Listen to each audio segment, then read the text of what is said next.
Your business is in trouble, you're lying awake at night thinking one thing: if my company goes bust, am I going to lose my family home? And I want to answer that question directly right now in the first 30 seconds of this video. In the vast majority of cases, no, you're not going to lose your house. The limited company structure in the UK exists precisely to protect you from that. Personal finances and company finances are legally separate. That is the whole point of limited liability. But there are specific circumstances where your home can be at risk. And it's those circumstances that we need to talk about today, because knowing where the lines are and whether you've crossed any of them could be the difference between you walking away from a liquidation completely intact or finding yourself in a situation that you never expected. So I want you to stay with me, because by the end of the video, you will know exactly where you stand, okay? Listen, my name's Chris Worden. I work with UK company directors who are facing some of the most stressful situations in their life: company debt, liquidation, HMRC pressure, personal liability. And I've seen these situations up close and personal, and not just professionally, but personally too. In fact, I'll come back to that in a minute. Today, I'm going to walk you through 4 things. The first thing is how limited liability actually works and why it protects you in most scenarios, okay? Second, I'm going to give you the 5 specific situations where your home could be at risk and how each one of those situations works. Third, what you can do right now to protect yourself. And fourth, the one question you absolutely must ask an insolvency practitioner before you do anything. So, if you're a UK company director and your business is starting to struggle, this video is for you. So, let's start with a foundation. Most directors understand limited liability in a very general sense, but it's when the pressure's on and the stakes get a bit higher, it's worth being absolutely clear on this. Because when you set up a company in the UK, you create a separate legal entity. Chris Worden is not Chris Worden Limited, okay? That company can own assets, it can owe debts, it can be sued. But here's the crucial part: Chris Worden Limited isn't Chris Worden. The company's not me. You are the director, you run it. But legally, you are separate from it. So when the company goes into an insolvency process like a liquidation, the liquidator's job is to try and recover assets that belong to the company, if there are any, and use them to repay company creditors, okay? Now, your house belongs to you. It doesn't belong to the company. And that's why in the vast majority of liquidations, unsecured creditors, including HMRC, suppliers and landlords, they can't pursue you personally. Those debts die with the company. They get written off. The company goes through insolvency practitioner gets appointed, they try and realise some assets. If they can and there's enough money left after their fees, they'll send some money back to creditors, and then the company's dissolved. But that debt dies with the company. And that's what it sort of looks like in practice. Now, this is probably genuinely good news for most of the people watching this, and I want to you to sit with that for a moment. The system is designed with the understanding that actually businesses do fail. Lots of businesses fail. And the UK has probably got one of the most director-friendly insolvency regimes in the whole world. And it's precisely because the government, and I might get some hate for this, they want entrepreneurs to take risks. And they understand that failure doesn't have to mean personal ruin. But that protection is conditional, okay? And it holds as long as you have acted lawfully and within the rules. But there are 5 situations where that protection can be removed, and either removed in part or removed in full. And I want to go through every single one of those. And I want you to pay attention to all of these. So there are 5 risk scenarios, I believe, when it comes to personal liability. And the first one is personal guarantees. And it's probably the most common way a director's home ends up at risk.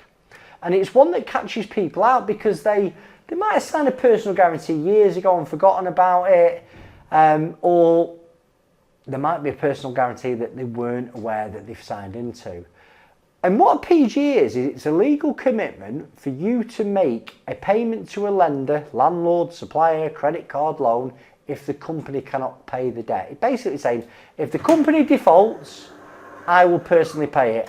And there's my bloody coffee machine going off again. I like a coffee before I do these videos, you can probably tell. But the downside is I forget to turn it off in most of the filming. Anyway, back to the PGs, right? A PG is legally binding. And if your company defaults and you've signed that PG, the creditor can come after you personally. And sometimes you might have even used your home as security against the guarantee. And that's even worse news because they can come straight for the house. Now, it doesn't automatically mean you're going to lose your house. Because whether it's a creditor or a lender, they'll take your personal financial circumstances into account. And in most cases, there's room for negotiation. And in some cases, not all, they'll accept a reduced settlement as sort of full and final. But that window does close quickly if you leave it too late. And the action here is pretty simple. Find every personal guarantee that you've ever signed. Find any that you might not know about. And get them out on a table, okay? Because once you understand where you've signed a PG, you can start to put a plan in place. Risk 2. This is the biggie. An overdrawn director's loan account. This one catches most directors by surprise, okay? Some directors do not even know that this is a problem, but a director's loan account, or DLA for short, is a record of money that flows between you, the director, and the company. Sometimes directors borrow money from the company. It happens all the time. And in itself, it's not automatically wrong.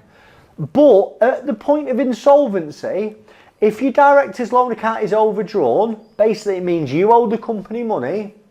When the company goes into liquidation, the insolvency practitioner's job is to recover some of that money back from you. They'll actually come to you and ask you to repay it. And if you can't repay it, they can take legal action. And that legal action in some scenarios can lead to personal bankruptcy. And personal bankruptcy does put your home at risk. Now, I want to sort of dig into this because this is the bit that a lot of people get wrong. You might unknowingly have built up a director's loan account. I'm going to use this easy numbers. Let's say you've been insolvent for a year. You've not been able to pay your VAT, you've not been able to pay your corporation tax, but you've thought, you know what, I'm going to keep going because I think I'll get myself out of the mess. But you don't, and you end up in insolvency. And over this last year, you might not have had an overdrawn loan account at your last set of accounts, and this is the scary thing. And this year you've took £1,000 a month salary, and you have took, as normal, your £3,000 a month that you call a dividend, okay? So you took 36 grand this year in dividends. But your company's not made any money because it's insolvent because you've not paid HMRC for over a year. So it's highly likely those dividends you've taken are going to be reclassified as illegal dividends. And what it actually means is they're an overdrawn loan account and you didn't know you had it. It's not in your last set of accounts. And now the insolvency practitioner wants you to pay back £36,000. It could be more, by the way, you know. What you've got to do today is check your director's loan account. Now, where will you find it? Listen, please, any business owner today should have a bookkeeper.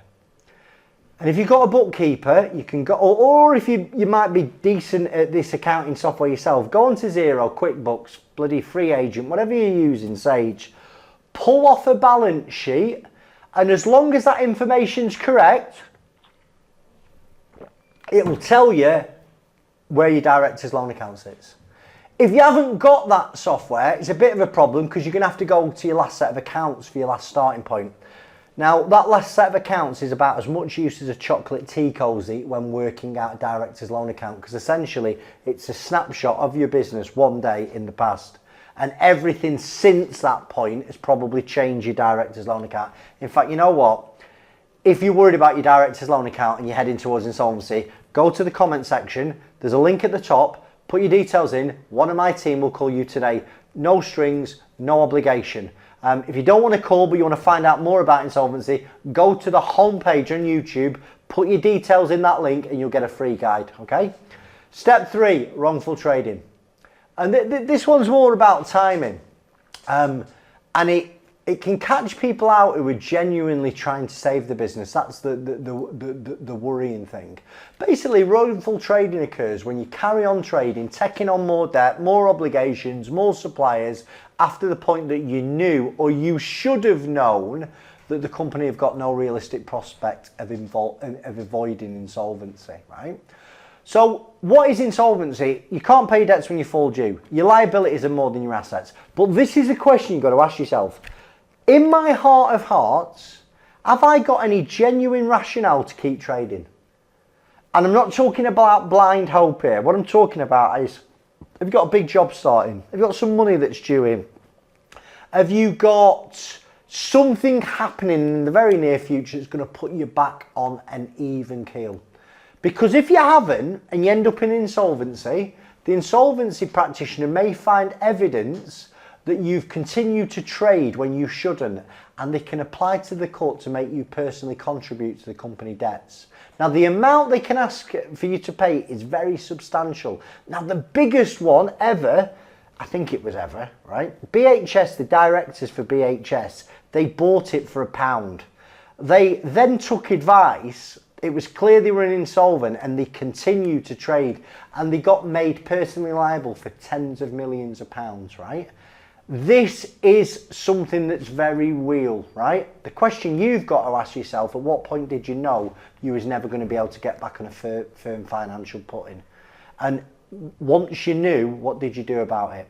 Really, directors who seek advice early, they document their decisions and they act to protect creditors, because this is the key thing is, once you're insolvent, everything you've got to do has got to be in the interests of your creditors, okay? So again, wrongful trading, you've got to be really careful. Risk 4 is even more serious. It's fraudulent trading and actually bounce back loan abuse.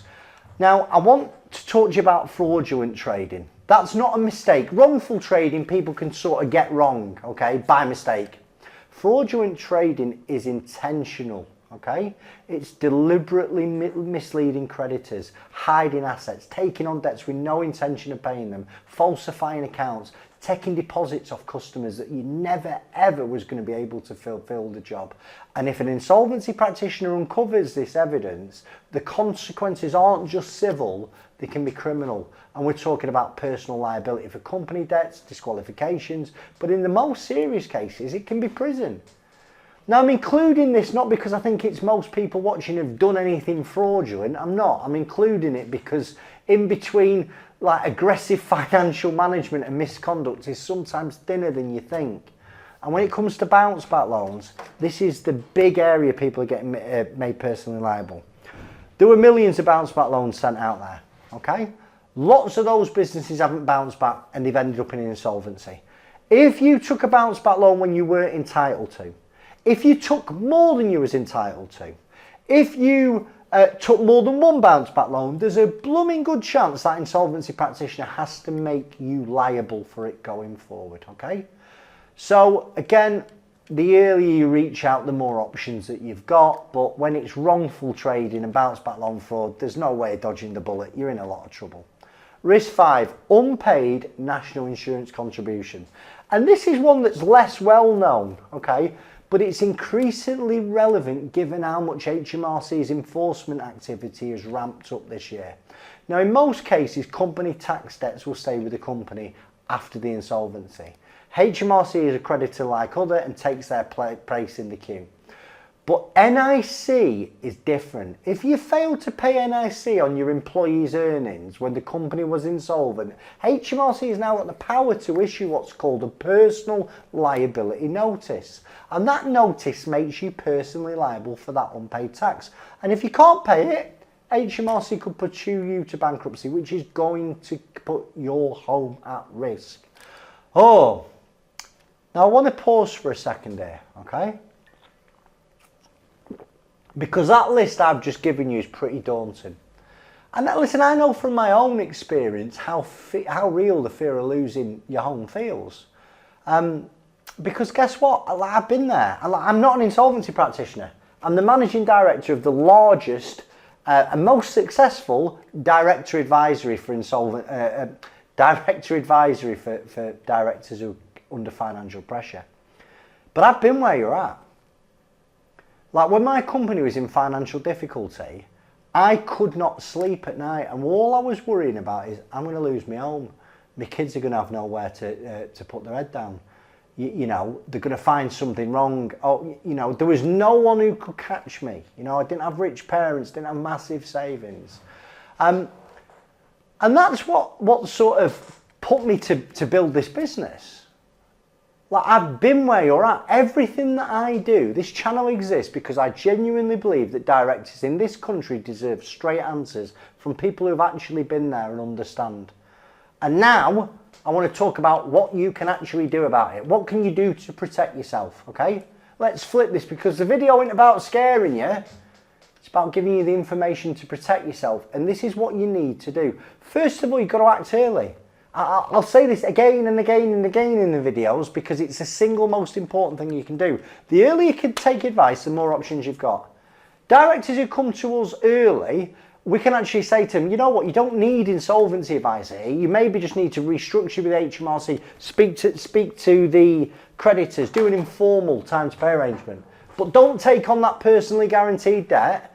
And the way you're paying yourself at the moment is going to cause an overdrawn director's loan account. You need to reduce what you're paying and start taking it as a salary, okay? Stop pulling out money from the business as dividends that the company can't afford, and make sure your salary is not crazy. You do need to be paid for doing what you're doing, but it's going to be scrutinised by an insolvency practitioner if you continue to trade and end up in an insolvency scenario.